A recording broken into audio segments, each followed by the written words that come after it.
it's about the kids, it's about doing things differently, it's about making connections that aren't normally there. I've done a lot of working between the different phases of education. I'm currently working more between secondary and university. I've worked between primary and secondary.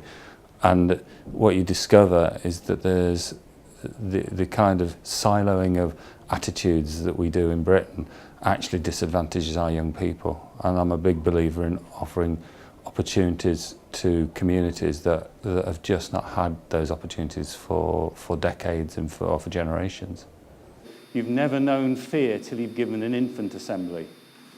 Now, I tell you, those of you in secondary, go and give it a go and you'll understand exactly what I mean. I thought I was good because I was a secondary head until I became an all-through head. And, I was used to going into the assembly, everyone stood up, they sat down, I talked about something that changes their lives. You don't get that kind of luxury when you go into the infants. You walk in and immediately, my name's George.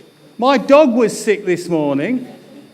Suddenly I felt somebody was playing with my shoelaces, and that had never happened in a secondary assembly.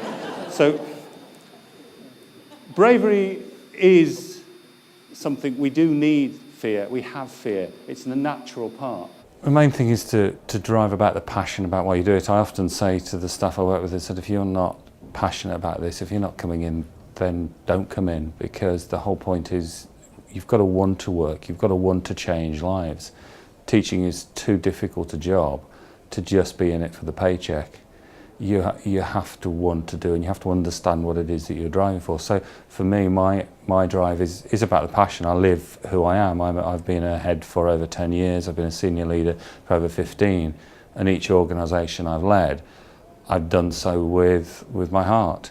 And I've done so in ways that others don't. I'm currently got a book coming out in a few weeks' time called Brave Heads, which looks at the bravery that you need. And bravery isn't about a swashbuckling, take a sword and charge at the enemy. It's about having the resilience to do this day after day when people are judging you, when people don't want you to succeed. And it's a tough time, it's a tough place, it's a tough time to lead, but the country needs brave leaders. It's fantastic. I tell that to the kids, repeatedly to the staff. A kid who says, I am stupid and I am thick, you say, no, if you enjoyed this, you're a genius. You tell the staff who are sitting there going, oh, the problem with this school, we don't have the... Every single kid has the potential. That's up to you now to switch on the light. Or to the kids, I say, it's up to you to enjoy your learning. And it is, you show me a kid who enjoys their learning who isn't a genius. I spoke at a conference recently where I was told to speak about the freedoms that academies can have. And I think you can work within the legislation as they are. You don't have to break a load of rules. It's about how you adopt. Whatever you do, it's about how you adopt it. It's about the approach you take to staff. There is no simple answer. And that's one of the things that I keep saying is, look, I don't have the answers. Nobody has the answers.